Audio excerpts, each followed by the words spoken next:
रस्त्याच्या डाव्या बाजूने आपण चालत असल्यामुळे पाठीमागून येणारे वाहन ज्यावेळेस अपघातग्रस्त होतात, वाहन चालकाचा ताबा सुटतो, त्यावेळेस असे वाहन आपल्याकडे येत असताना आपण ते बघू शकत नसल्यामुळे आपला अपघात होऊ शकतो.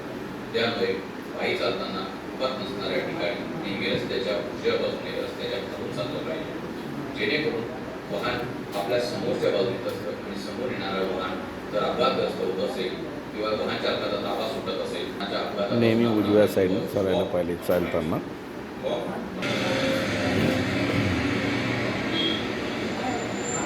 नांदेड जिल्हा रस्ता सुरक्षा समितीच्या वतीनं आपल्या सगळ्यांना आवाहन करतो की पायी चालत असताना रस्त्याच्या उजव्या बाजूनं आपण चालायचं आहे, कारण यामध्येच आपली सुरक्षितता आहे. वॉक ऑन राईट या मोहिमेमध्ये आपण सगळ्यांनी सहभागी होऊया. Walk on right, walk on right.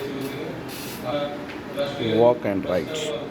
निमित्तानं आपण रस्त्यावर पायी चालत असताना नेहमी रस्त्याच्या उजव्या बाजूने चालावे. Walk on right side of the road. Walk on right. Walk on right. उजव्या बाजूने चालल्याने चेन स्नॅचर्स किंवा थेफ्ट जी मोबाईलची होते ती प्रिव्हेंट होऊ शकते. समोर येणारे वाहन किंवा मोटरसायकल्स आपल्याला दिसतात आणि आपण सतर्क होतो. त्यामुळे आपण नेहमी उजव्या बाजूने चालावे. Walk on right. आरटीओ नांदेडच्या वतीने वॉक ऑन राईट मोहिमेमध्ये सर्वांनी सहभाग नोंदवावा. Walk on right, walk on right. Walk on right.